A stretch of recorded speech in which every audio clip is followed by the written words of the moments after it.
Children of the Beast, episode number 19, coming to you live. Layers of the Beast. Hello, I am the host, Andrew, joined as always by my brother Carlos. Carlos, you're drinking some water. Hello, how are you? Hello. Good day. Good day, sir. Let's get into it. How's your week, sir? Fucking just saturated. I mean, busy. I was up. I had to drive a lot. I must have driven like 800 miles last week. Not fun. So yeah. Not fun. And especially drive to go do a bunch of work and then have to drive back an hour and a half or so. I don't know how people do it. Right. I know people do it. First of all right. Now, I question the choice of doing it, motherfuckers. So that's fine. I know people do it.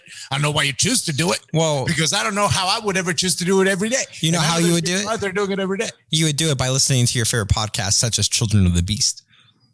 No, yeah. But I mean, I cannot picture 3 hours out of your commute because for instance, for me, I go to the office and then from there I go. So really, I'm only doing about 5 or 6 hours of work at the site because there's 3 hours of traveling, right. 8 hour a day. Right. And I have to eat. So that is good and bad. Good in the sense that I'm never working 10 hours out of town and the 3 hours of driving are on me, which many people, their commute is you get your ass to work, then the 8 hours start, right. Then you get your ass home, which means that you're pissing away 3 hours in traffic or in the highway. Now, the highway is not as bad. In traffic, it's got to be soul sucking. You know what I mean? Like knowing that it's only 30 miles or whatever, but that you have to get a car, you have to be there in a car at a certain time, right. I don't know how we'd do it. I think the best thing that I can think of is because of my lifestyle, I would find a fucking gym that's right next to where I work.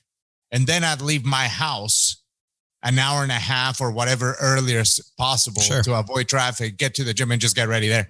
Right. And at least get something out of that time because fuck, dude. Yeah, you really get in the car must be a beast, But and my son had an appointment on Tuesday. Right. That's always nerve-wracking. So everything went great, which is good. He's doing great. He responded great to the treatment. He was a trooper, didn't even cry about anything. So, but it's always a lot of energy leading up to it. Sure. So it's just a busy week. The only thing that has been good is that I'm doing the no drinking thing before I turn 40. Yeah. And I've gotten really, really good rest recently. Nice. That's awesome. And everything. Yeah, we changed it. So, as you know, my routine starts like super early in the morning, right? Yeah. And so we realized that I start my morning with a smoothie before I run, right? Like I wake up, I change, I leave my clothes out for the night for the next morning, which is for a run and for my workout in here. Sure. And so I wake up and I do my smoothie and I usually get up. My aim is to get up around 2:00 in the morning. Right. But the goal is to be running no later than 3. Gotcha. Because that way I'm done running at 4. Right. Right. Yeah. And I should be done lifting and stretching by 5 or 5:15, which gets me in and out of the sauna by 5:40, 5:45 and into the shower and to work early. Right. So that's essentially everything that I need to do to be able to get my shit done. Yeah. And so I was doing my smoothie in the kitchen, and even though the blender only runs for like 60 seconds, it's so loud. It's so loud. It's so loud. So in the last 3 weeks or something, I was like, well, fuck, this is just not sustainable. Because then after that, James doesn't go back to sleep, and they're getting up too early, and then they're running out of gas around jiu-jitsu or tennis, which is 2 or 3 in the afternoon. And I'm like, fuck, I got or something. So I started setting up. I'm leaving everything in the outside. We have a freezer in the garage. Sure. And that's where I'm starting my morning. I'm just changing in the house and I come right outside. Right. I leave the blender out here and I did my smoothie in there and they can't even fucking hear shit. That's awesome. So it's tremendous because now they're sleeping. Like there's days that Jamie's woken up like at 6 a.m. and I'm already like in the shower or out of the shower. She's like, what the fuck? I'm like, well, good. Because I mean, just because I'm insane doesn't mean that everybody's got to pay the price. Sure. No, I mean, I've lived in your household before. I've been woken up by that. I mean, it's not like this is a new thing. This has been your lifestyle for years now. For a long time, yeah. So, but anyway, they're all sleeping better. And that's good. Sleeping a lot better too. So that's good. Just riding it out for the last 2 weeks of the year. But yeah, man, I mean, now I feel better. I slept good on Friday. I slept good. Yeah, I fell asleep back at 5:00 in the afternoon yesterday. Good for you. For the night? Once I saw the cancellations, for the UFC, Well, that and I beat Ricky at tennis 6-0, 6-1. Ah, so okay. Yeah, I got him good. I got him good. But so when I was leaving the house, I took James by the shoulders and I was like, listen to me, boy. Your uncle's getting a little better because he goes and watches your shit. He watches the lessons. Yes, picking up some shit. I know what you're doing. I know what you're doing, Ricky. And so James goes, Dad, just remember, V and back and side pocket. Just side pocket that for the backhand, right? So you get both hands, put them in the side pocket, and then you do the thing. And I don't know why, because I don't know the mechanics of tennis, but it works. And so I was doing a lot of two-handed backhand passes, and I guess that's real good. Nice. But I was appropriately sore. I was sore. Good for you. I was tired. Yeah. And this marks, so the last time I took a day off from working out was on the 25th. Oh, wow. Yeah, so the day after Thanksgiving. No. Yeah, from the 25th till now, I haven't spent 11 days? Yes, because it's all about going from the 25th to the 25th to make it the month before my birthday. Yeah. So, I'm trying to be smart about the sleep, but I'm not taking any time off. Right. So.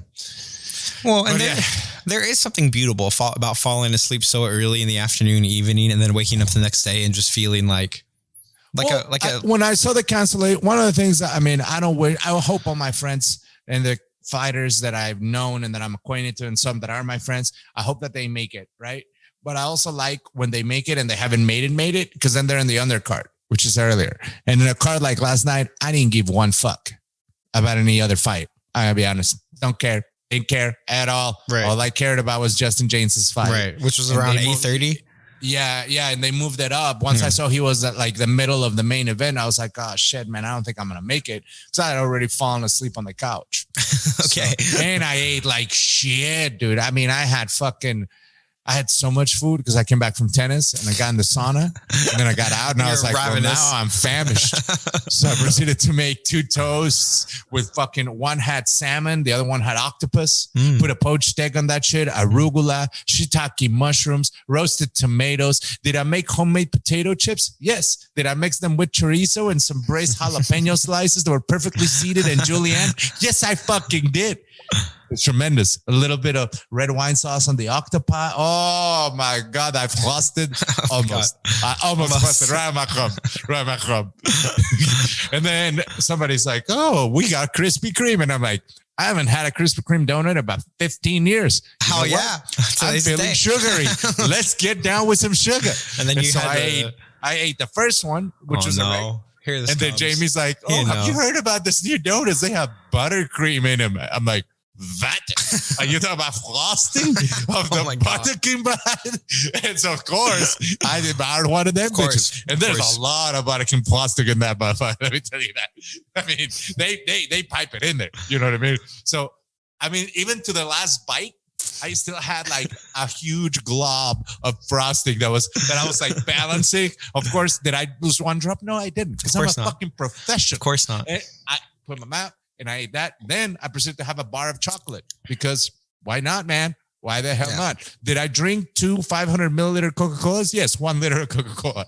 I drank that too. So yeah, I fucking went nuts, bro. Oh, what was dinner? Pizza Rock. So by the time what time was dinner at? What time did you have dinner? Dinner took place like at 3 p.m. Okay. So by the time 4:30 rolled around, you were out. You were in a food coma. I had brownie bites. Those. Let's not forget the brownie bites. And so the company that we buy, we like to cook and we buy some unconventional shit. But anyway, the hamburger buns that we like are brioche bread. Brioche bread is a fancy French bread that's made with a ton of butter. It's delicious. I highly recommend it.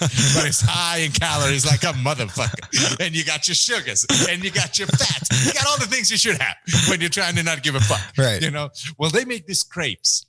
Oh, no. And they filled with chocolate on the inside. And I eat 3 of them. Yes. God. 140 calories each, motherfucker. I may or may not have had some ice cream. That may have been the night before. I don't know about it. It's all blur. It's all one food blur. Oh my goodness. So much sugar, bro. So this morning, I still haven't eaten. It's fucking 1 o'clock. Yeah, dude, it's 1 o'clock. I worked out and shit. I'm like, God, I gotta work this shit out. Just sweating out beads of sugar. No, but you know what? You know what is that? I think that. So this last 6 months is the first 6 months in my life that I haven't gotten on the scale.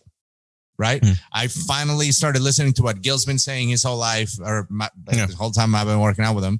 And it's like, I'm just looking at the way shit fits me, how I feel, and the way that I look. And I look different. The shit that I'm doing is working. And if I'm spending all these calories, I can't just fucking be hungry all the time. Right. So I'm not efficient, you know? And it's not like you're trying to weigh in for anything as of right now. At this point. Right. No, and when I do, I'm just going to have to be reasonable about if I choose to fight, then I'll figure out the weight that I choose. That's what it is. It is what it is. If the guy's 6'1", the guy's 6'1". Like that can't be a parameter anymore. You know what I mean? But yesterday after I had that ridiculous breakfast, which was tremendous, I fucking went out and we did like 3 or 4 miles of bike riding and skateboarding around the neighborhood. And, I fucking like, so it's not like I come home and I'm just like out, like I'm still fucking moving and doing shit. So the more I eat, the better I'm feeling and I'm sleeping better. So yesterday I was like, you know what? This is my conscious day where I'm going to say, fuck it, have some donuts, have some crepes, have all the frostings. And I got my pizza fix, and I went old school too. Cause sometimes I complicate shit, the crystal brain, it wants to complicate all the food. Nope. Yesterday, it was traditional crust, cheese, and pepperoni. That's it. 1 pepperoni pie, 1 cheese pie. Like a fucking child I ate. That is like tremendous. A child. I love a child. Very good. This is a great question. I feel like, what is the ultimate pizza toppings in your head? If you're not going for like traditional, what do you feel like is the most delicious pie? Okay. And listeners, tweet at us. Tweet at us what you think is your favorite. Or what your favorite pizza pie is. Let's get some interaction with our fans. Reach out to us. The answer is 3. There's 3. 3 toppings or 3 different types? No, 3 different types. Okay. It's a dead tie for 3 types, right? Now, the regional, and they're very different.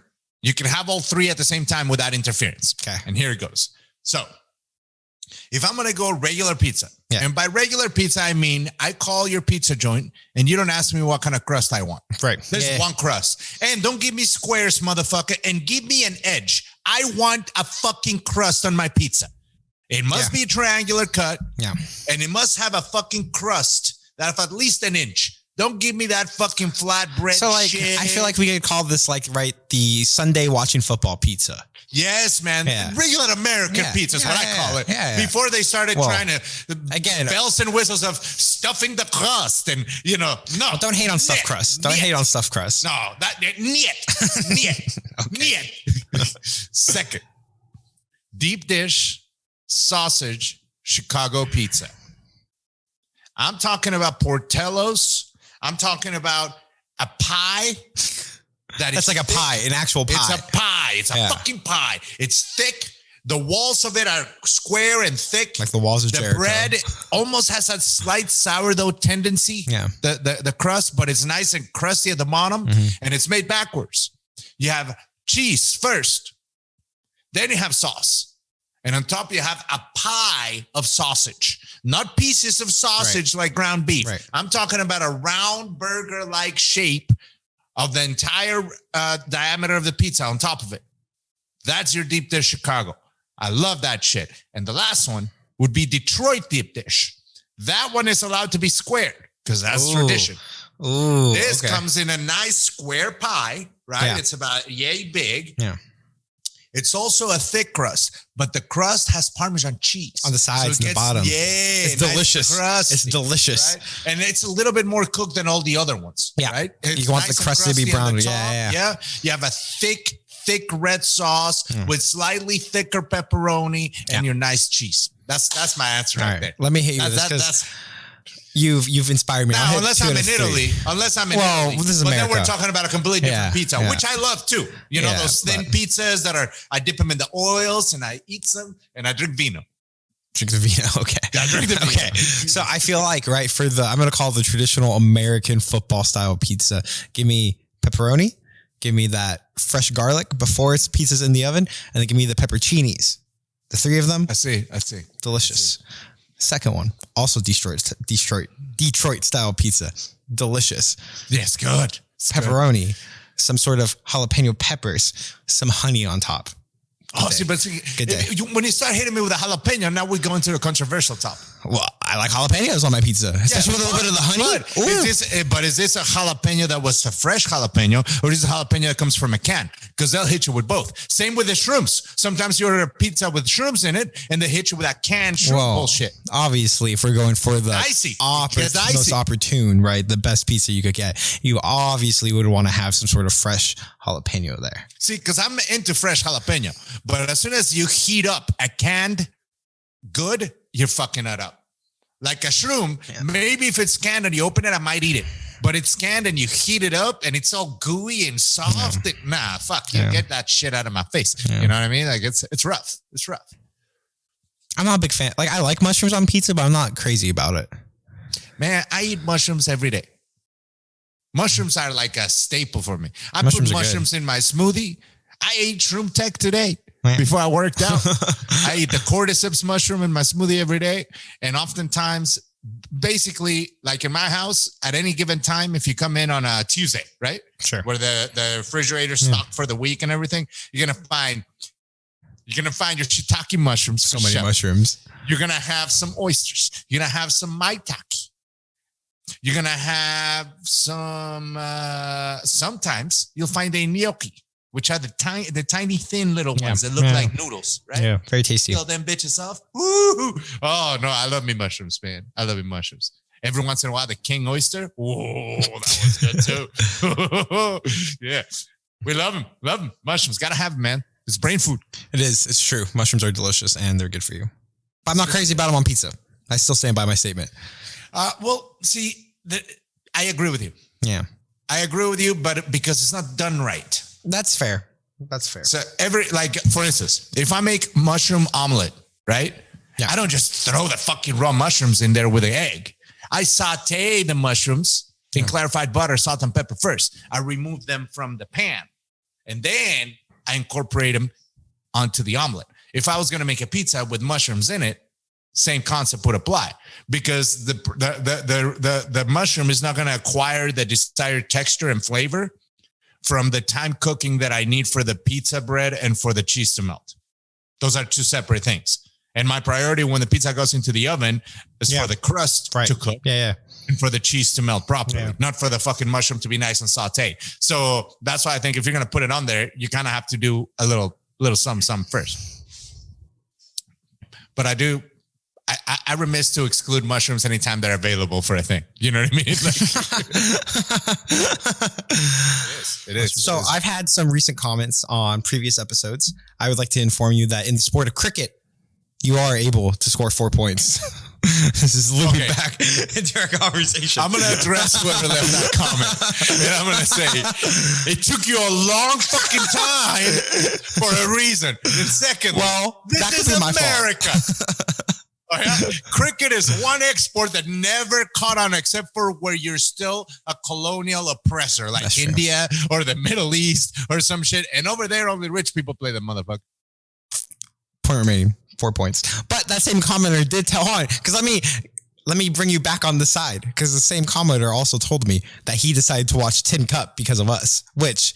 God damn it. You made it. You made it. That commentator is a fine young listener, I'm sure. And I salute you.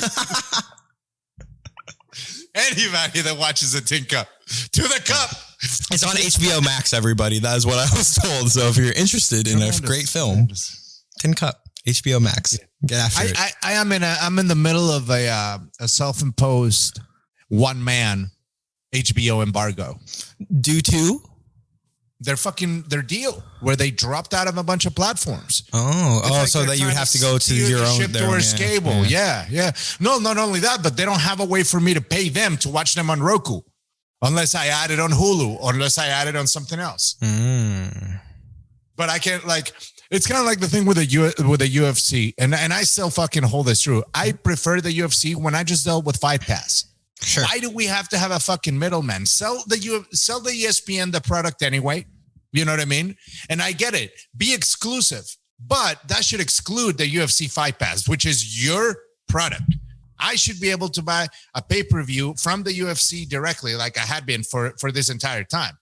And then the rest of people that don't have UFC Fight Pass should only have it on fucking ESPN. But when you remove the direct interaction, to me, it's kind of like, well, that doesn't make any fucking sense. Fuck you. I mean, it's just a middleman for the middleman to get money, and this middleman is Disney, right? Yeah, but the thing about it is that, in my opinion, like for instance, when the iPhone, I'm old as shit. When the iPhone first came out, the first couple of years, they were exclusive with AT&T. Yeah. Well, fuck your iPhone. You're going to hold me hostage. So your device, I know for a fact I won't be able to utilize to its full potential in my region. Fuck you.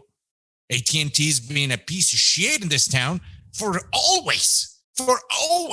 You know, so when they do shit like that, to me, it's kind of like, why are you trying to elevate someone else instead of you just being you? You're elevated here. You don't have to bring anybody else up with you because you're not bringing them up. You're dragging them up. And if you have to drag them up, you know why that is? Because people don't want them up there. I mean, right. I mean, like the argument is that like, right, ESPN still brings some more legitimacy to the sport that UFC. Yeah, but you wouldn't be forfeiting that if you still made it available on Fight Pass because that's such a minor. But what if ESPN doesn't want to do that though? Because they're punk bitches. They're punk bitches. Or they want to make money for themselves, don't care. Well, yeah, I mean, they're being smart in the sense that they capitalized on the most devoted sports fan base in the history of sports. ESPN Plus would not be as big as a subscription share as it does right now if it wasn't for the UFC. Unquestionably. 100%. And I'll give a tip of the hat to the UFC too, because you fuckers, you got me. I canceled Fight Pass for like 6 months till one of my friends fought on a regional show.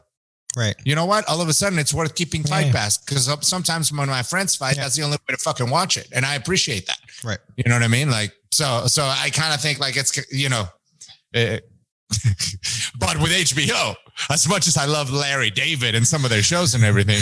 Right. It's been the same stuff for 15 years now. I mean, no, I'm going to go back. Listen, I was a loyal HBO subscriber my entire life. Now I'm going to be like the rest of the bandwagon motherfuckers that just pay while the season's ongoing and then they cancel. What now? Now I'm on that plan. Now I'm on the Dirtbag Plan. Well, no, right. And like the Dirtbag, that's not truly the Dirtbag Plan. I feel like the Dirtbag Plan is just not pay and still watch everything, which is so easy to do these days. Yeah, I just don't. I don't. Here's the thing: the whole thing you do with a computer on your lap while you're watching shit and having it hooked up to your TV and everything, that shit don't work for me. That's uncomfortable. It's a pain in the ass, and I already live that way. I've moved past that. It's not. It really isn't. It really isn't. Yeah. I mean, what I may do is buy one of this little. I have a mini computer here. You know, they're like the size of a fucking 2 phones put together. And they're $120 on Amazon. And basically, I just use it as a browser with remote keyboard. So I may do that for this kind of thing up front in the living room, you know. And I may do that in all the TVs because it is very convenient to have a fucking browser wherever I have a screen. Just listen to us, right? Wow, Carlos, it's like what you're saying.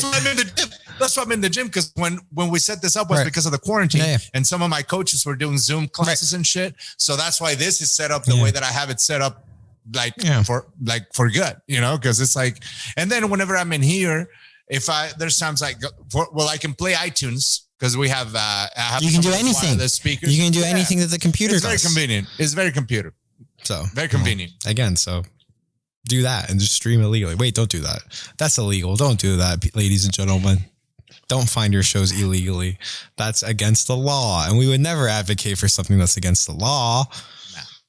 I advocate to boycott people that want to hold you hostage with some bullshit that's unnecessary. Well, Carlos, you wouldn't download a car, would you? A what? A card, you know? I feel like that was a thing back when, I feel like you should remember this because I barely remember this, but like, right when piracy of like online started becoming a thing, the warning commercial on VHSs before it was like, you wouldn't pirate a car, would you? As like try to make the equivalency of stealing a DVD versus stealing a car, which is laughable. Which is just laughable. But that was like one of the very first like campaigns of like anti-piracy on the internet. Was like, you wouldn't download a car. Yeah, and it's hilarious because no, I wouldn't. But that car belongs to somebody. In the case of like a movie, for instance, right? the person that the stars and the people that worked on that movie already got paid. Yep. Right. And in most cases, for what I hear, underpaid. So now really, so who is the victim here? Some shit studio full of fucking some vice president, sexual molesters, and fucking, you know what I mean? Like, you should pirate every Weinstein film. Kind of fucking Me Too factory has allegedly some nobility. Yeah. Has some nobility now. All of a sudden, fuck you. Now, on the other hand, I can tell you that there are records from bands that I love that I bought over 20 times. Sure. So did I feel bad when fucking iTunes just charges me $15.99 a month for anything I want? No, motherfucker, because I bought Appetite for Destruction 10 fucking times. It's not like I would come back with my worn out tape or CD to the record store and be like, hey, I'm going to need another one of these that I already paid for because this one's worn out. No, Jackson, you have to buy another one, right? So I contributed now. Well, and like, right, if you are... Right. In theory, if you're not locked behind these record companies, right, it is so easy to go on Bandcamp and release music and actually sell music. If you're able to have some sort of following and you're not stuck within whatever record deal that you may be. So in that regard, it's easier than ever to get access to people to get them to listen to your music. Yeah. Yeah. Well, and I think it's a combination. I mean, at this point, they're never going to make money off the media anymore.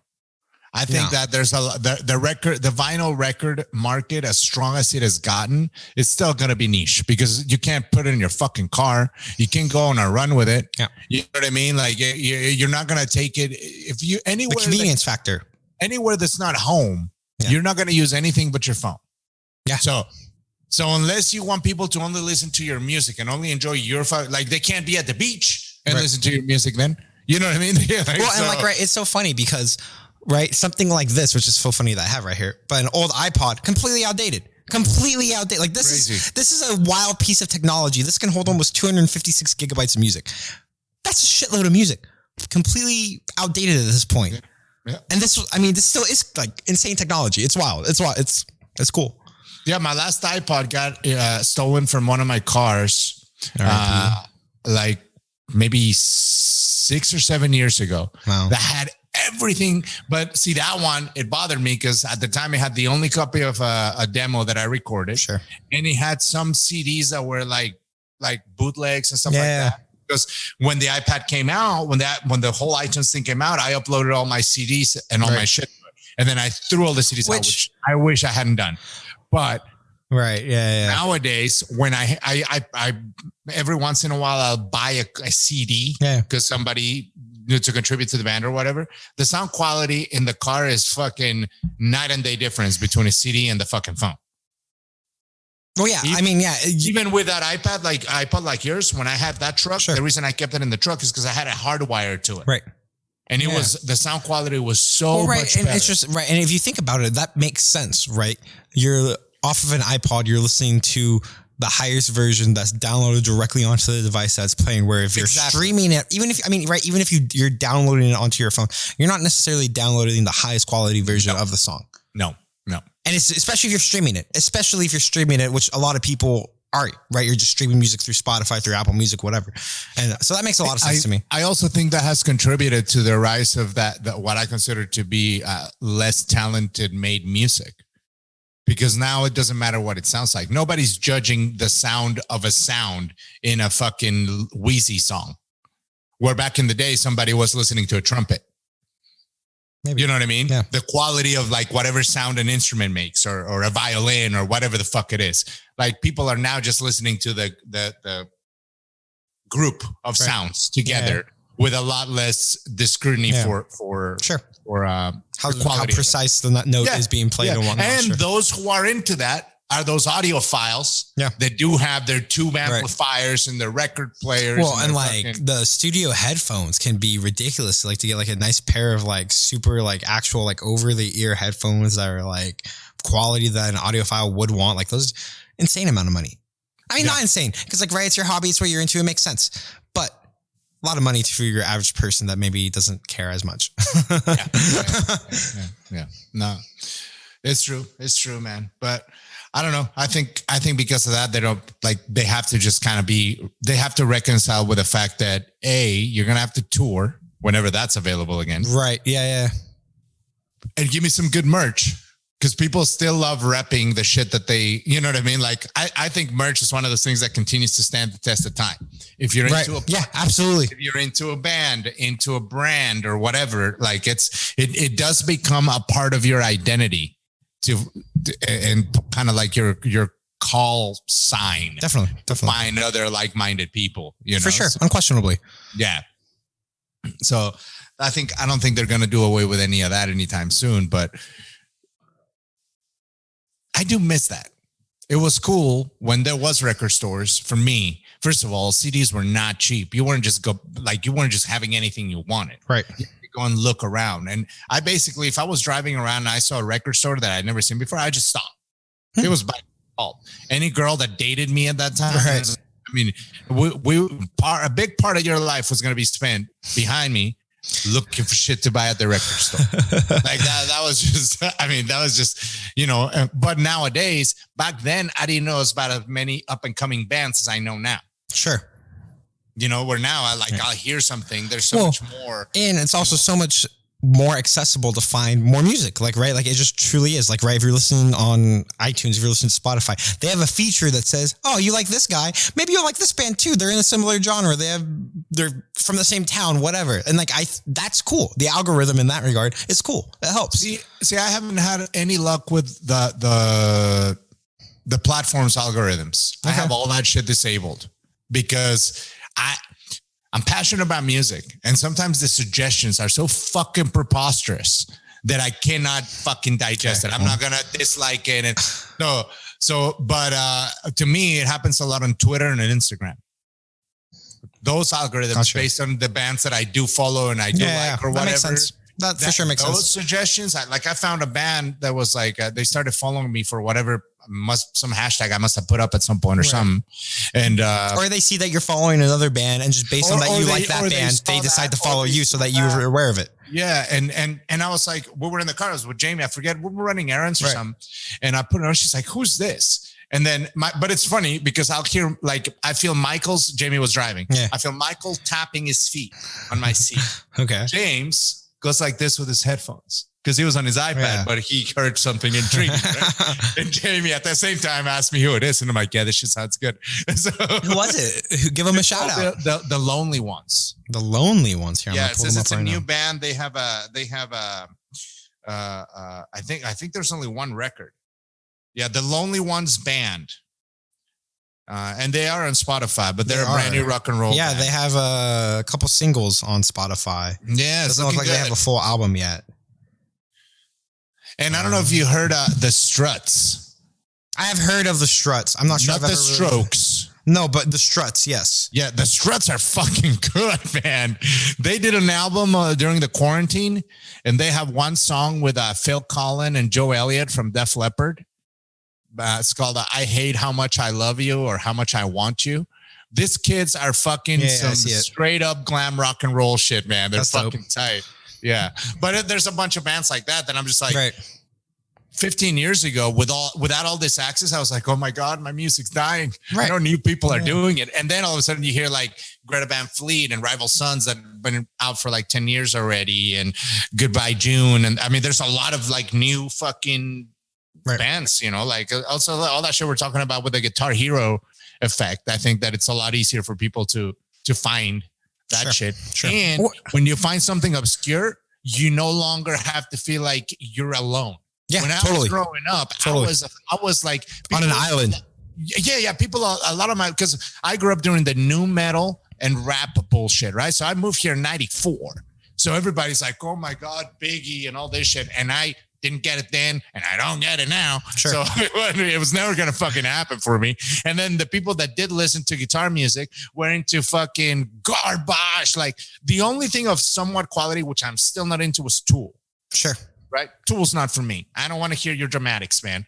I like the guy, the singer. I think he's cool. I've heard him in interviews. I'll listen to him in an interview for 3 hours, but don't play me one fucking 16-minute song of his. I give that goddamn respect to one band, 2 bands only. Pink Floyd and Deep Purple. You can give me a 10-minute jam. Anybody else, fuck you. You're not that interesting.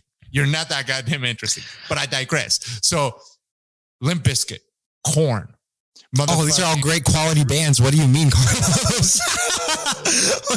Come on, feel the noise. Wait, is that Limp Bizkit? Yeah, it is, right? Oh my God. No, that's quite right. No, just kidding. Quite right. That's quite right. My bad. How dare I? Kevin DeBro, rest in peace. Rest in peace. Had the mouth alligator. Have you ever heard of the musician Billy Strings? No. So Billy Strings is one of these Grateful Dead bluegrass guys. And the kid can fucking shred on the guitar, man. Oh, yeah? Yeah, it's a lot of fun. And again, like, right, for those of you that aren't aware, Grateful Dead are this jam band experience that loves to go on for long times. And just psychedelic, right? And it's great. Not for everybody, for sure. Not for everybody, for sure. But then you get a mixture with the bluegrass, which I personally believe modern day bluegrass is almost akin to the counter rebellion of punk and kind of glam rock that happened in the 90s and 80s, right? But with country. This is bluegrass, kind of the counter rebellion of like bro country, of talking about your trucks and your jeans and your 4th of Julys and your Bud Light and your cool summer days and whatnot. And it's fucking good. I really enjoy it. So Billy Strings, check him out. Shout out. Cool. Shout out. He looks weird as fuck. He looks like a fucking rock star, which is cool. Like he has the look, like long hair, tattoos, kicking just shred too. It's crazy. But he plays guitar though. Guitar. Yeah, acoustic guitar, right? Acoustic guitar, bluegrass.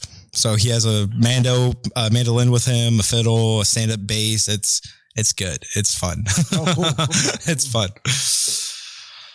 Well, that's the thing about it is that like as you go back for me with all music, as I go back into like the shit that makes it, instrumentation is huge. Rock and roll to me reaches the best fucking areas of like mood and swing and groove when it's produced enough but not overproduced. Totally.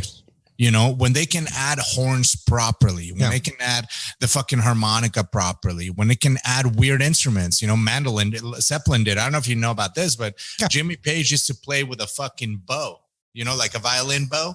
He is fucking solo and he's got them Les Paul. Fucking weird. But it's dope. But I mean, awesome. That kind of shit to me is fucking cool, you know? And even as much as I knock it, I love the way Sublime used turntables. Sure. I fucks with that. You know what I mean? What I don't understand is how that could possibly be your own fucking instrument, because like the only one that would be like, to me, it's akin to a guy coming out and singing while another guy plays a fucking triangle. You're never going to blow me away with that. I don't care how innovative it is and how many shout outs you get, how many people follow you on the gram doing your triangle and singing. It's never going to be for me. I guarantee it. Like, and so, but when you add other instruments, I think that all that shit is textured because you're getting different fucking sensory part of the brain. And oftentimes in this day and age, instruments that are unheard of for most people. Right. Like, yes. Yeah. I never was listening to mandolins before I got into bluegrass, unquestionably. And right, like it's fun. It's cool. Or the banjo. No, I mean, banjo's a dope instrument. I would love to learn how to play the banjo, which is something I never thought I would say. Well, and honestly, I don't know of another style of music other than rock and roll that always seeked that, because even blues didn't. Blues was very straightforward. Sure. You know, jazz is sort of pretty straightforward because they don't like big ensembles, right?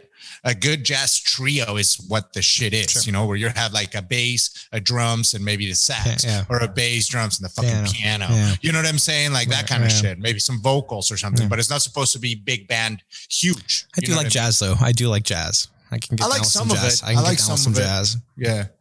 I just, jazz is one of those things that like, it just doesn't give me the type of energy that I'm looking for in music. Sure. I can appreciate it, you know, but it doesn't give me the type of energy that I'm looking for in music. No, for sure. And like, right, like it's not like it has to be a time and place for me with jazz. Like it's a good like vibe setting, right? Like a good like, oh, I'm hanging out. Oh, Christmas hanging out with the family. Ooh, I'll put on some Christmas jazz. Ooh. For sure. Speaking of which, Christmas music. It's December 6th. Come on, tell me you're listening to the Christmas music at the home with the kids. Well, of course, man. My wife is insane. I mean, the beginning of... Are you not a fan of Christmas music? I'm not. Nah. Not any? There's not like, right? Because like I can point to like several Christmas albums that I'm like, oh yeah, I fuck with that. I'm going to be the person that puts it on. Yeah, but you got like the Frank Sinatra Christmas music. You got like, there's so much good. But it's not like rap or electronic music. Like if I ever walked into my house and heard that shit, there's going to be a fucking problem. But if I walk in and I hear Rudolph the Red-Nosed Reindeer or something, I'll be singing. So it's not like I have nothing against. Sure. I'm not pro, but I'm definitely not against. Gotcha. And if I walk in and I hear it, it's going to get sunny for me. Exactly. That's what it is, right? At the preschool, when they're coming into the morning, since it's been December, I've absolutely been playing Christmas music. They got Frank Sinatra Christmas this week. And I'm going to give them something else this next coming week. I can't wait. It's great. It's just right when they're in the beginning of the day and they're coming in and there's music and I'm like dancing around being a fool. You can tell, like, you're right. It affects their mood and they're more excited to start the school day, which is fun. So it's good. Cool, man. Good. Yeah, no, we do. We have a selection. We do all the Christmas movies. Oh, well, I knew that. I knew that. Do heavy rotation. Yeah, of course. All the Christmas multiple times classics, a day. All the Christmas Carol, Muppet Christmas Carol. You know what? I don't fucks with the Muppets, man. Bro, Muppet Christmas Carol, you gotta get into. You got Gonzo as Charles Dickens, man. Gonzo the Great as Charles Dickens. It's so good. Look how excited I am. Just talking about it. Look how excited I am. Muppet Christmas Carol, top tier Christmas movie. Top tier. Yeah, I don't do animation or it's not animation, it's puppets. That makes it even cooler because it's like an actual person doing it. I know, man. It's skill. I mean, that's something I want to do, but it's still skill. Here's the thing. I didn't have that kind of childhood. So it's not that I don't like it now. Sure. It's that I never had the time. That's true. In my life to like cartoons, to like that kind of shit. You know what I mean? Like that, like I don't remember a time, honestly, in my life where there wasn't some other shit going on to where that would have sufficed.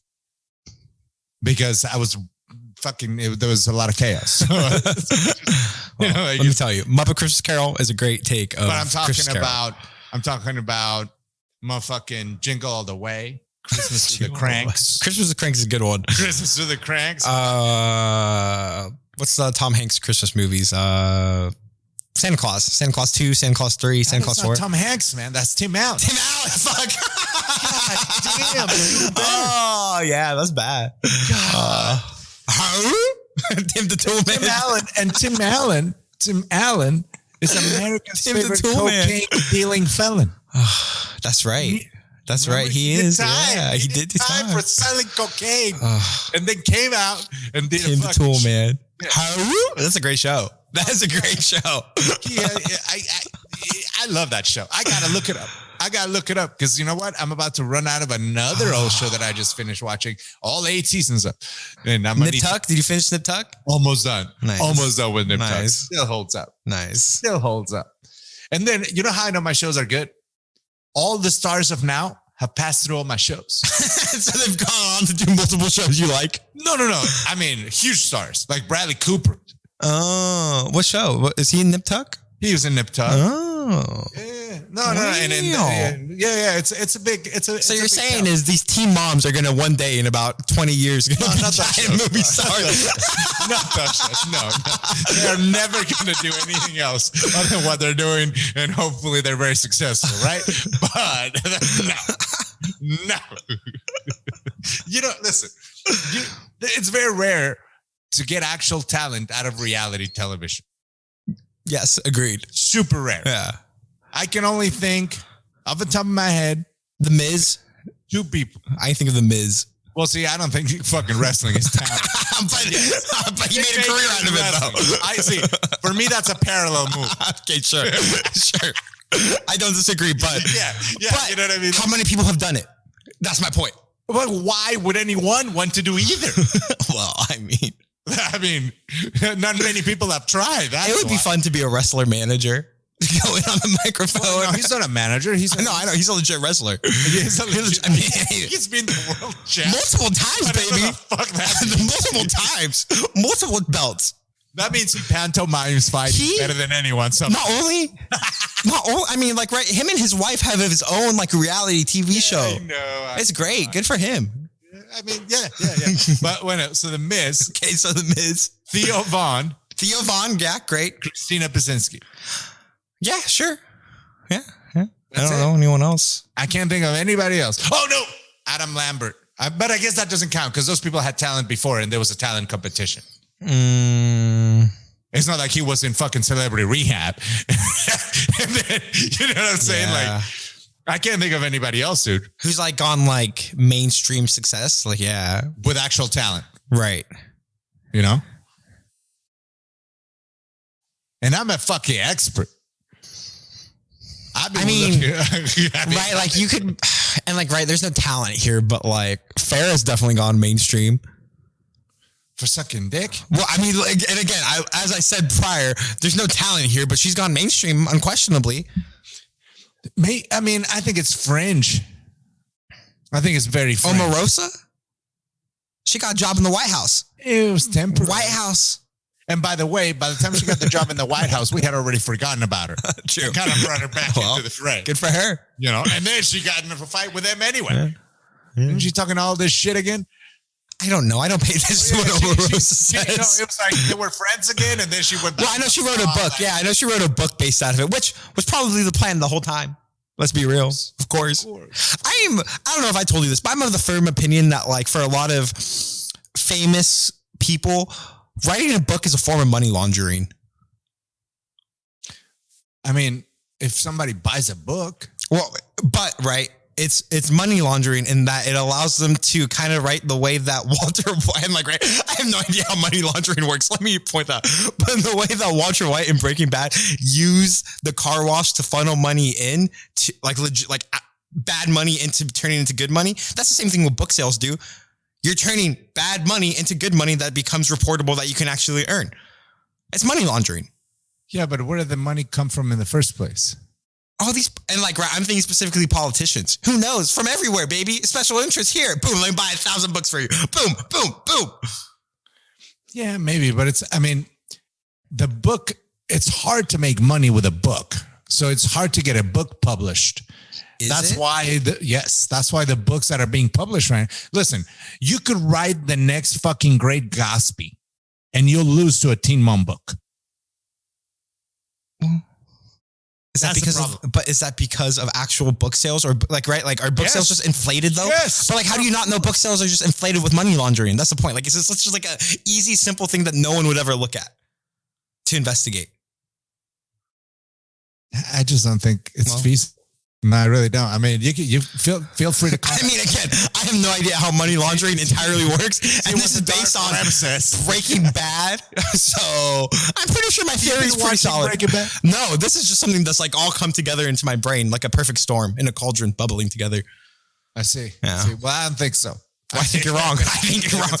Listen, I'm going to reject your reality and put my own in. And in my reality, it is 2020. I'm just going to speak my truth. My truth is, if you write a book, you're laundering money somehow. You're putting it in washing machines and then you're drying it. And this money laundering. Your truth is specific to you, and you know, your truth is your truth. Your truth is your truth. Your truth is your truth. Is your truth. Your truth is your truth. What's been happening in the news lately? What happened this week? Not a whole lot. Well, yeah, man, the guy from Zappos, Tony Heisch. Yeah. Did you read more into the story? Yeah, he likes whippets and booze and candles, and was locked himself into a storage room, and then died of smoke inhalation. He locked himself into a storage room? That's the story I read through Forbes. Did you hear the thing about Jewel, like the singer? No. So apparently a week before this went down, Tony invited Jewel to come out to like perform a show. And following it, Jewel released an open letter to the public, right? Which obviously neither of us saw because we don't follow Jewel.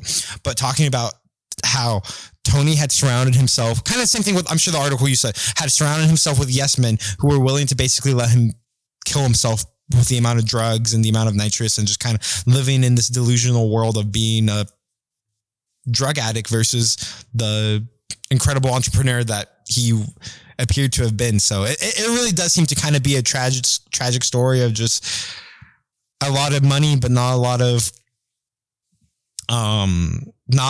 of like checks and balances on your mental health, right? That's kind of what it seems to be. So it sucks. It's very sad. Downtown Las Vegas wouldn't be the way it is if it wasn't for that man. I feel like that's pretty easy to say, regardless if you like what he did or didn't like what he did, because I do know there's some people who aren't a fan of his. But I mean, but there's just people that aren't fans of anybody. Sure. Unquestionably. A bunch of do nothing bitches.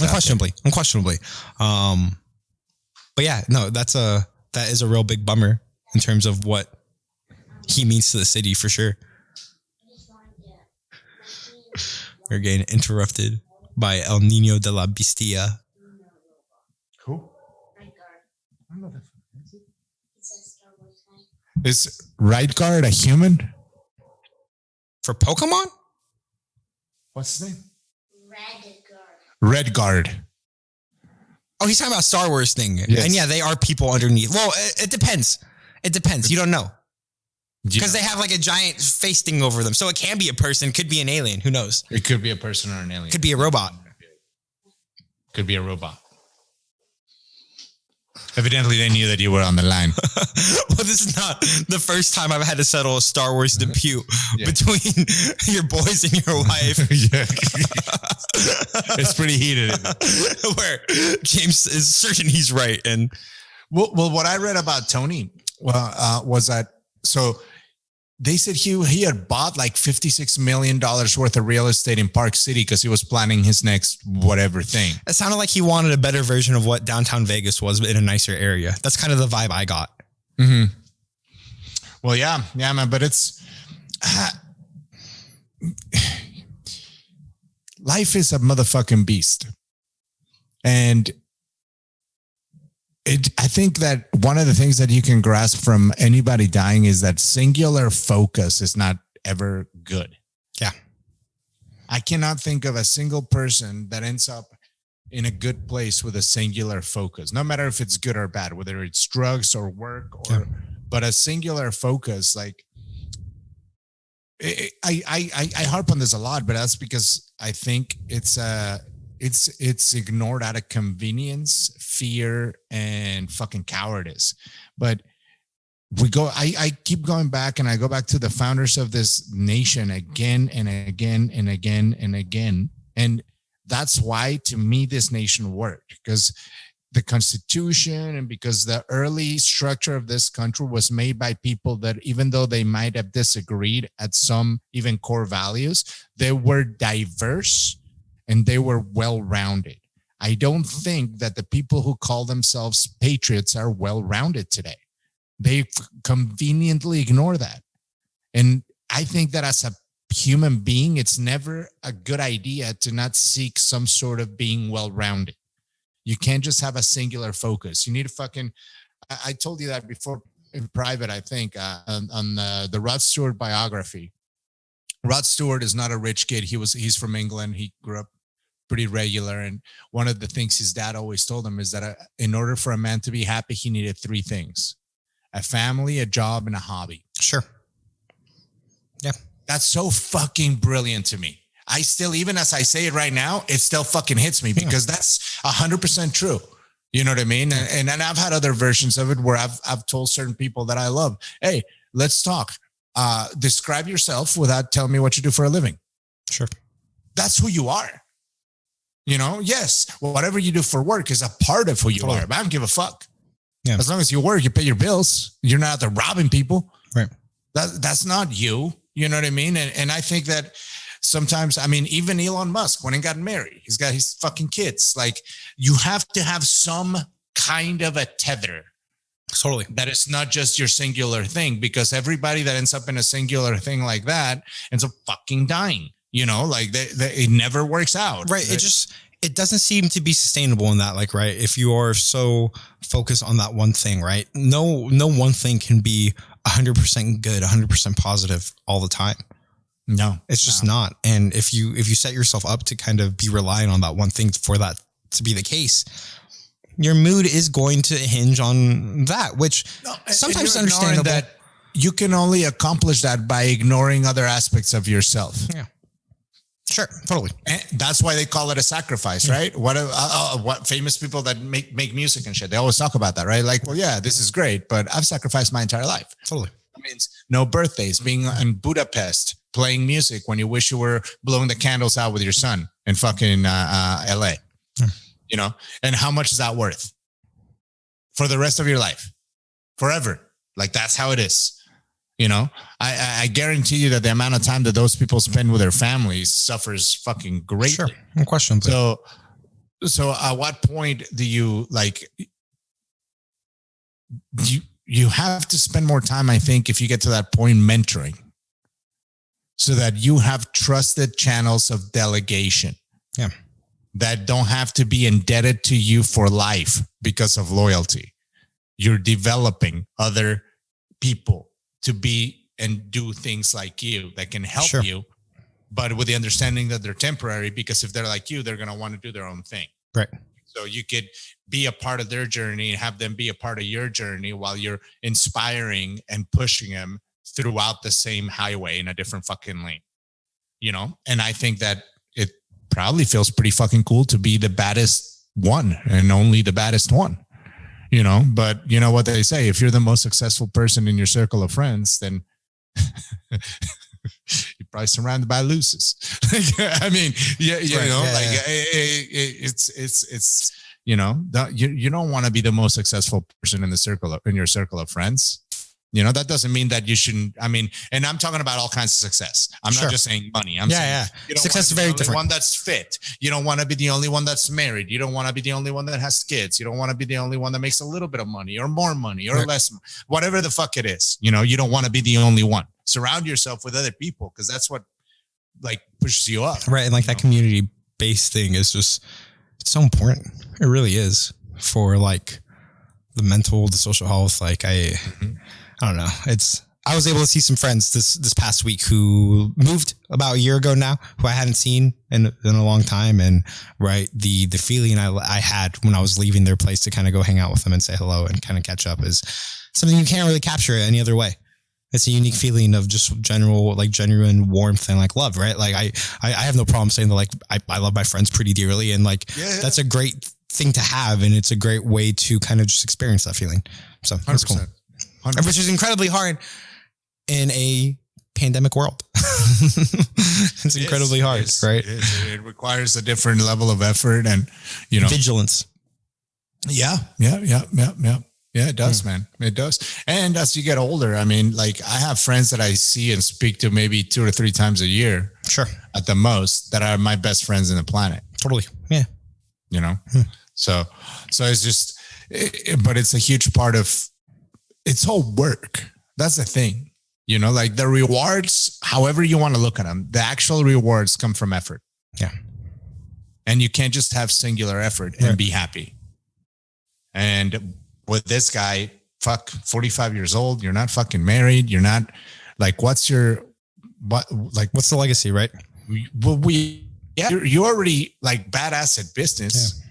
You have money. Like, what do you stop and do? You're fucking doing nitrous oxide and getting drunk by yourself. Yeah. In the profile that I read of Tony, it talked about how some of his older friends would, like, kind of in the last couple of months, kind of cease to recognize who Tony was, and talked about how Tony was very proud of the fact how his friends kept getting younger and younger, and the people he was surrounding himself kept being younger and younger, which is just, it's interesting, right? Like it speaks to a very large cry for help, I feel like. And obviously we're not psychologists who are fucking. Well, I mean, if you stay amongst a certain new group and constantly rotating, you're rich and you're older, so you're the man, right? Yeah. So I mean that part of it is, but it's sad nonetheless. I hate fucking losing people that are talented, because that was one of the things I was telling my wife. I'm like, how about you stop that and you run for office? Because you don't need the money. Right. Let's see what someone like that could fucking do one time. You know, I would vote for someone like that, honestly, out of sheer curiosity. Sure. Somebody that highly qualified, you know what I mean? It runs for governor. Imagine that. Imagine somebody like that running for an office, or even mayor. Imagine him having run for mayor. Yeah. After what he did downtown. He easily could have won. Yeah. With all his fucking connections and his influence. Yeah. You know what I mean? And like, how do you corrupt him? Not only how do you corrupt him, when the history that he has done for this town, you would have to assume, right? I mean, it's easy to make the assumption that some sort of similar revitalization of putting funds back into the community would occur again. Exactly. You would have to assume. Exactly. Maybe not so much of a focus on ginormous stadiums, which, by the way, remember that room tax, everybody, that was going to pay for the stadium? There's no people here in town. There's no people. So who subsidized the initial cost then? Oh, that's coming out of the emergency relief fund. There was just this article about, I think like 2 weeks ago, how it's still going to get paid, but it's just not going to come out of the room tax fund now. It's going to come out of other money that was earmarked for situations like this. So again, just the city paying for it, not visitors, like it was billed and right. But don't worry, it'll still bring economic growth to Vegas, even though no stadium in any other major city has ever done that by the numbers. There's this whole analysis about it. I read. I was upset about it. but also, when's the last time that an NFL franchise failed? I mean, yeah, sure. I mean, right. And like, right. The argument was that Vegas is different because we're such an entertainment based city, which right now we still have yet to be even able to reap the benefits of that designation because of COVID. So in theory, this last year, we would have been having events out the wazoo out of the stadium that were entirely lost. And I'm curious to see how that affects everything going forward. Probably not a whole lot. Like, because again, the city's already earmarked, local governments have already earmarked money in such the case that something like this was going to happen apparently. So, well, we're looking, I think at this point between the rapid testing and the vaccine, I'm thinking that by the summer, they'll probably be hopefully to do something, you know? Yeah. Because I mean, again, we're seeing a rise in cases, right? But the death rate is still stable. Still getting highest death toll day by day, though. Yeah. But as in general, overall, the death toll is still steady. I mean, it's not. We're not. You know, we're just testing more. Obviously, breaking records every day of people dying per day. Well, yeah. I mean, it's gonna. You know. I don't know. My son's oncologist said that some of the beds are getting filled up. Sure. They're still fully capable of doing Well, and like that's something that I'm still not confused on, but right, my understanding is that hospitals are designed to operate in something like 80% capacity anyways. So I don't know that a rise in percentage of hospitals being filled is necessarily a burden. But again, I don't know enough to actually know this for certain. This is something I read. I don't know how accurate that actually is. Who knows? Yeah. Again, I'm smart enough to know when I'm not smart. And here, I'm definitely not smart. You know, like... But that's also part of what a virus like this does. This is still Darwinism at its finest. Sure, totally. When people in North Dakota are dying from COVID, denying that COVID exists, good. Yeah. I mean, I am sorry, dude. I don't give a shit if this is controversial or not, but I don't have any use for that person as a productive member of society with that thought process. Well, they're probably not being a productive member of society. They're probably not being a productive member of society in the first place, right? Let's be real. Yeah, no, I mean, that's just, you know, but I did see the news that we're getting like 164,000 doses of the vaccine. Here in Nevada? So that means that some first responders and some people on the front lines can get it. I think that I'd be surprised if the Clark County School District doesn't get into that. Yeah, I saw that also that educators were going to be included in that. And I wondered... But it makes sense. Yeah, no, it does. And I wonder if, right, in my role as an early education childcare, an employee of an early education childcare provider, I wonder if there's going to be something down the road where it is educators are required to have this vaccine to be an educator. I mean, I think it's possible. But I think that in the meantime, for the school district, it's basically a liability thing. I think it could be a shit show because then what do you do when a child infects another child? Which, and I guess like, right, we don't have schools open yet, but in the schools that are open and like, right, the charter and the private schools that are doing hybrid versions of in-person learning doesn't seem to be really an issue so far. Not yet. No. Right. No. And like, right, again, we don't know enough information. We definitely aren't at the levels of like normal classroom sizes to be able to say with any sort of definite proof that, yeah, schools are fine, but it doesn't seem to be an issue, right? Like my preschool has been open since beginning of the school year in September. And thankfully we've had some scares and some exposures where people have had to stay home, but so far, we seem to be good. So yeah, fingers crossed, knock on wood, say a prayer, light a candle. Yeah, we're locked down for the rest of the year. Oh yeah, basically. Definitely. I'm not fucking around with anything. It's not worth it. And like I was telling, because I was talking to Ricky about the scare that they had. Yeah. And he's like, yeah, well, I mean, in retrospect, maybe we might have not gone to that party. Oh, because his girlfriend was saying she was happy that he went, because otherwise she would have been pissed. He would have been pissed at her. And he's like, yeah, probably I would have been. And I was just saying, like, I mean, I get it. I just, if I was in those shoes and my wife wanted to go that thing, I would have been like, okay, it's very simple for me. This is a never before happened pandemic. Sure. Going to a birthday party. If you were to make a list of the top 200 priorities for you right now in life, does this crack that list? No. You know what I mean? Like, or whatever amount of fucking priorities. Sure. To me, it wouldn't even fucking come close, and it'd be a hell no. Like, that doesn't make any sense. But by the same token, and he goes, well, no, but we know everybody. And I'm like, no, yeah, I get it. I basically am at a point in my life right now where I don't trust anybody beyond the couple of people that I do trust about what they do when they're not here. Sure. Because I'm not going to be intrusive. I'm not going to be fucking interrogating people, like I fucking, like I told you that day when early in the quarantine that you took your buddy to the airport. Yeah. Right. And I was like, if any of my friends want to ride to the airport, I'd rather give them fucking $10 for an Uber, just in general principle. What the fuck? You just get Uber there. Especially it was like March. Like, we didn't know. Right. We didn't know how, if it was like. Fucking, ultimately, thankfully he's okay. But ultimately that friend did end up testing positive for COVID during that trip. Exactly. Right. During that same trip. Thankfully he was okay. Didn't seem to get symptoms really hard by any means. And he's clearly he's totally fine at this point, several months later. But yeah, unquestionably. And people do get sick this time of year anyway. Oh yeah, absolutely. Absolutely. So I don't know. I mean, I'm not in disagreement with anything at this point.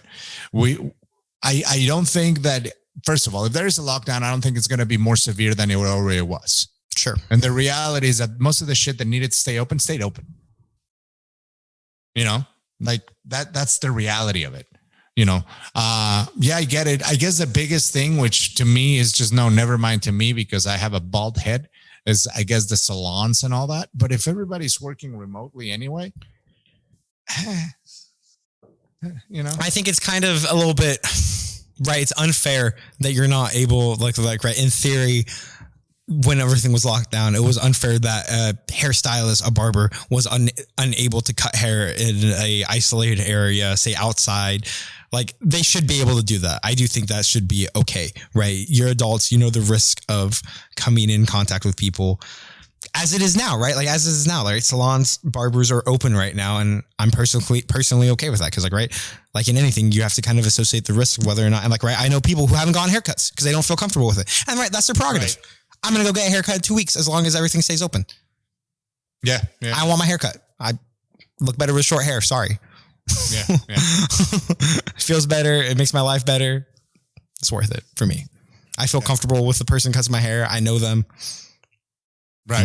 We're I don't know. And see, for me, in essence, that kind of makes sense. But at the same time, I'm like, yeah, but I don't know who cuts hair next to him. And what they're like, and who cuts the hair next to the other. Yeah, I mean, thankfully the place I go to is a small room where it's just her, right? Everybody in that location has their own room. Oh, gotcha. It's like their own little suite. It's like their own little box room, basically, where there's a chair, there's a place to wash your hair chair, and then the cutting chair, and that's it. So. Yeah. Well, yeah, man. I mean, there's that, and there's I want to keep thinking that this uptick is because we have more testing and because people get sick anyway this time of year. Or and Thanksgiving, traveling, right? And I did see some fucking shit about them thinking that this may have been here before November of last year. Maybe. Who knows? Which would contradict the rhetoric of the Chinese flu.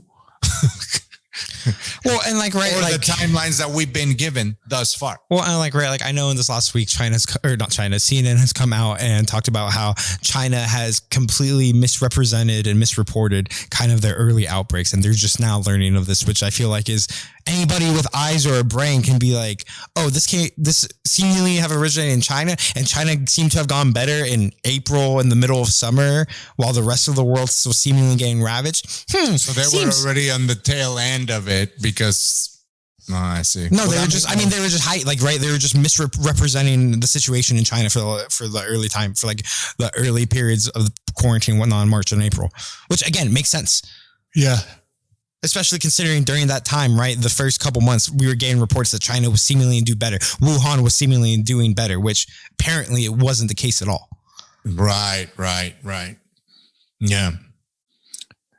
Well, yeah, and I mean, do you know did you see who got COVID today? I saw motherfucking Rudy Giuliani, Mr. Dyed-haired himself, which of course makes sense, right? Him traveling around to all these different states, to all these weird, not legislation hearings, because they're just press conferences with state legislators, but they're not actual legislation hearings that have actual power to do anything in terms of local government. It's just a press conference that they're letting people talk at, essentially. That's all they are. Wow. That's all they are. Even in the Arizona one of the Republican senators, and during her time to like respond to one of the witnesses, talked about how like, this is great information, but we need to get this in an actual committee hearing so that we can actually do something about this. If there's going to be done anything to do about it, which doesn't seem like it's going to happen. Yeah. I've checked out. I think the majority of people have. If anything happens that was big enough to where they're going to fucking overturn the election or something, I feel like it'd be a lot more incendiary already. Yeah, definitely. So, yeah. But right, you would have to get the sense that Trump was going to be more aggressive fighting back, and it just doesn't seem to be the case.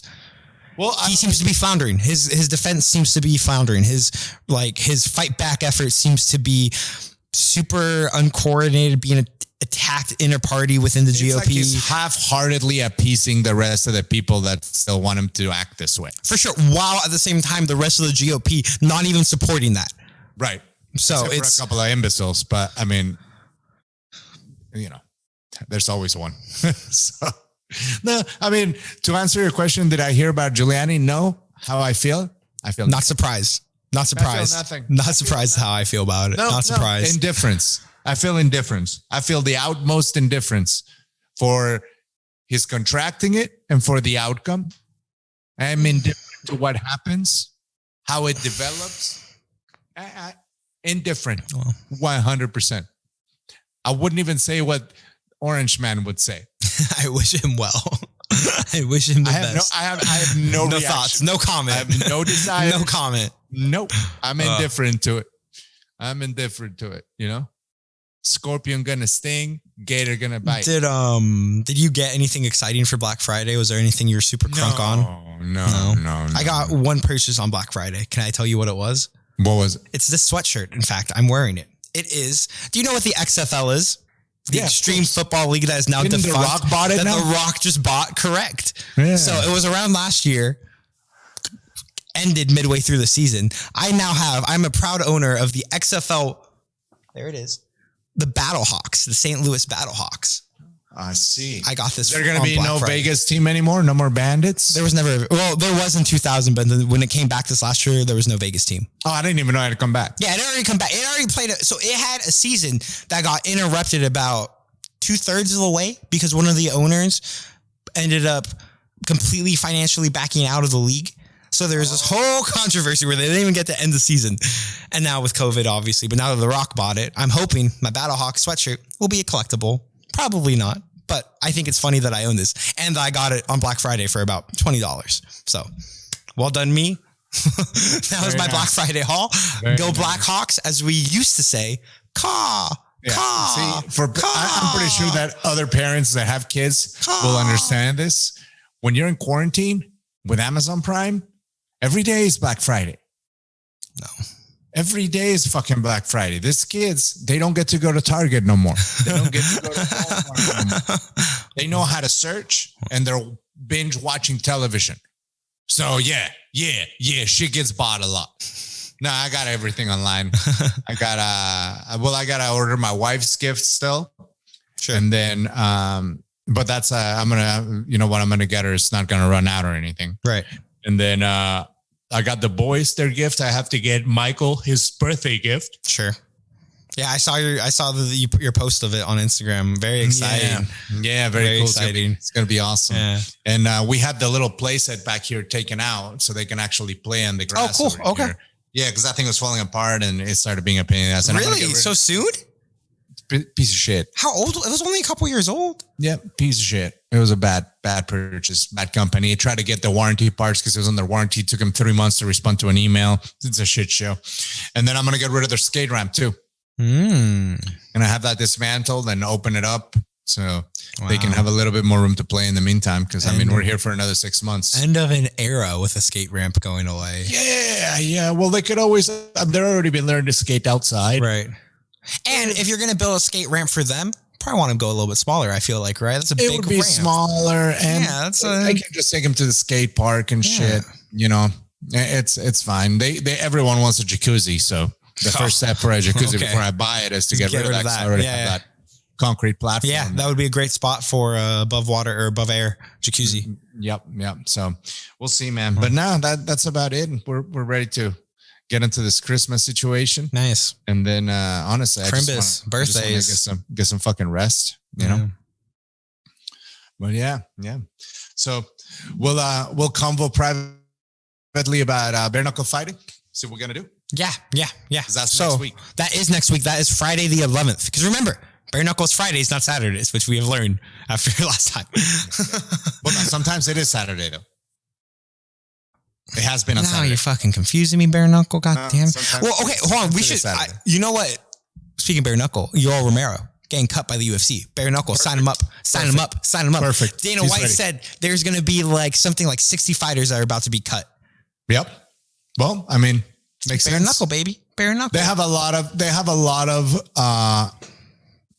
shallow future, high priced assets. Sure. Well, and it's funny, right? Dana White in March talking about the pandemic, talking about how he wasn't going to cut fighters, how he wasn't going to fire fighters, and talking shit about the media for questioning him for running the COVID shows. Now that's the end of the year, and he's seemingly able to get all of the ESPN products that he was obligated under contract. See ya, fighters. Dana White being Dana White, right? Whatever. Well, they're independent contractors. Sure, they shouldn't be, but they are, right? Because the UFC takes advantage of them by virtue of them being independent contractors. And I argue that you're stretching his statement. He said he wasn't going to fire UFC employees, and he didn't.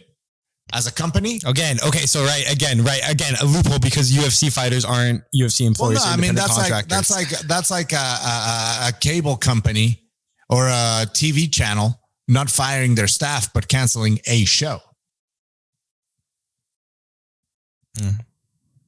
So I don't see it the same way. Not in this instance. I'm not a fan of the way he runs shit sometimes, but I don't see it that way. I would do the same thing. There's a lot of people that got to go. They're too expensive and they're not going to be title holders anymore. Sure. So, that's just, it's a reality. They chose to be a commodity. You can't play the human game when you want to be paid as a commodity. And some of them already got paid as commodities. So they can backtrack now and want the human treatment. You know what I mean? Well, they could. If it was a coordinated effort that were to ever succeed as a fighters union, there could be. But that seems to be impossible. That seems to be impossible. Comparisons. And the same way, this would be handled the same way in basketball and football and fucking baseball and any other fucking sport. This would be handled the same way. Would it? I think so. Well, listen. Even the Patriots got rid of Tom Brady, and he's still going to make the goddamn Super Bowl with the Tampa Bay Buccaneers, right? The goddamn playoffs. So, somebody saw worth in him. Right, but you're right. Apples to oranges, right? Like, you can't leave the UFC and go to a comparable team sport, right? That doesn't exist. I think some of them can still make money in other promotions. Right, yeah, make money in other promotions, but comparable? No, but they're not firing past champions and champions for the most part yet. We still don't know the 60 fighters, but Luke Rockhold easily cut. But for instance, using the Yoel Romero, if you already didn't make the champion, what's the point? Sure. Yeah. I'm not trying to be shitty about it, but what's the fucking point? Well, I'm just paying you to look good. There's a million guys that look good. I mean, right? You could argue that you can build a name and you can build other fighters based off Yoel Romero's name. But yeah, I also agree. He's probably too expensive. 5 good up-and-coming fighters from 5 different weight classes can I get for the amount of money that I'm paying Yoel? Sure, totally. You know? So, right. There's probably another Cuban. There may be another Cuban out there. You know what I'm saying? Like, maybe. It's just... I don't know. We'll see what happens. I guess I may have a lot more to say once names get announced. Right. Like, right? I think Cowboy's a name that's going to get cut. I don't think so. Not yet. Well, I think they can still market a little bit. Maybe. A lot. Maybe. Yeah. But who knows? Who knows? We'll see. We'll see. I think there's older gentlemen like Wonder Boy. Wonder Boy's about to main event this weekend or next weekend. Not this upcoming weekend, but the week following. So. Who knows? Yeah. That's interesting.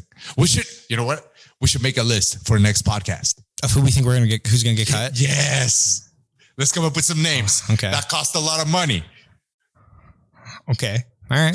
I like it. Okay. I like this. Because I'm sure by then maybe not, but it might be closer to the end of the year before he cuts them. So after I think the bulk of it will be after Christmas. Yeah, that makes sense. I mean, after Christmas. Yeah, exactly. You know what I mean? But I mean, like, to be fair, they cut Liz Carmouche, a U.S. veteran, while she was on a tour of gyms promoting the UFC. They didn't even call her. She found out while she was promoting the UFC. They did her a little dirt. They did a little bit dirtbaggy.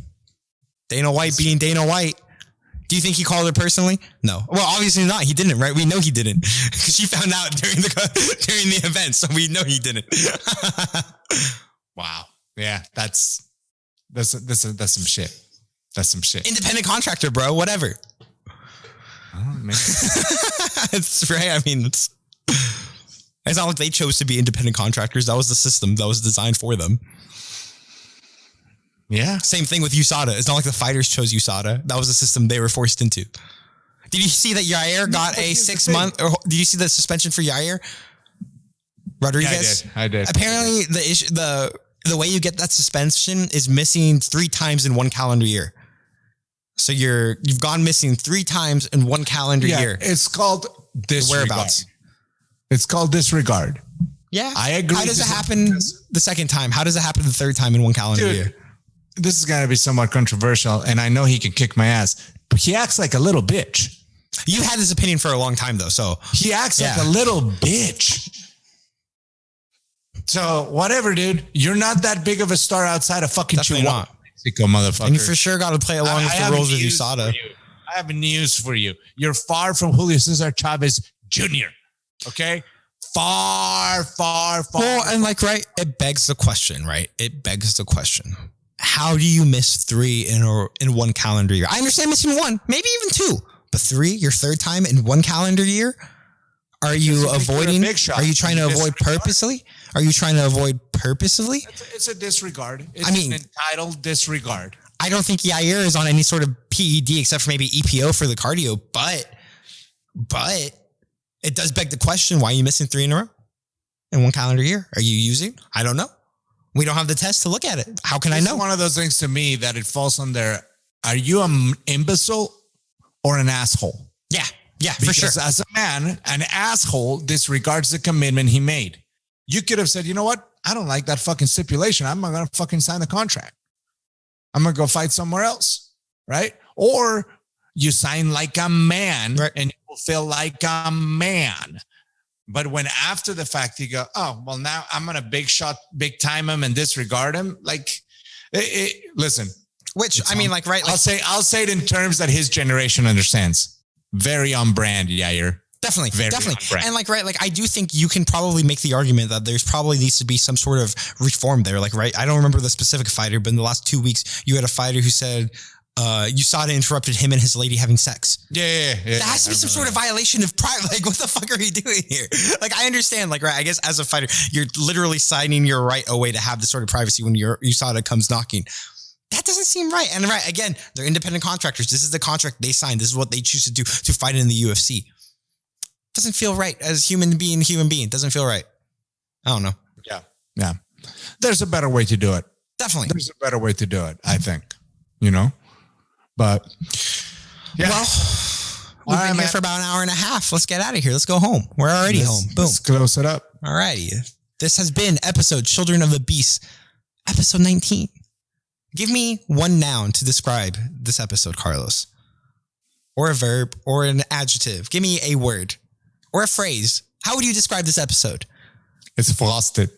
That will be the name of this episode. Episode 19. It's frosted. And I'm going to do like this. Frosted. Well, I'm not good at accents. With a hard J. Frost. Well, and I'm going to do like the little O like in Motorhead. FJOST. Well, like the O with like the little 2 dots on top. You know what I'm talking about. That's what it is. Anywho's, follow the show on YouTube, Spotify, Apple Podcasts, Stitcher, wherever you get your podcasts. You can find it. Search Children of the Beast podcast. YouTube, there's an audio version. Hello, YouTube. I'm going to wave at you. So if you're watching the YouTube, I'm waving at you. Hello. Nice to see you. Leave a comment down below, down there. Hit the subscribe, hit the like. You can follow me. Am I crump? No, I'm like, don't have it on my crump. You don't know how YouTube works. Never mind. Well, I know what's down here. It's my crumb. Please stop. Follow Carlos and his crumb at Wolfchild1980 on Instagram and Twitter. You can follow me at Andrew_the Hut with 2 T's. And that's it. You know where I'm sitting on? Is it a bouncing ball? My back crumb. Oh my God. Okay, and with that, we leave you. Children of the Beast, we love you. Have a great day. Bye. Shout out to Borat.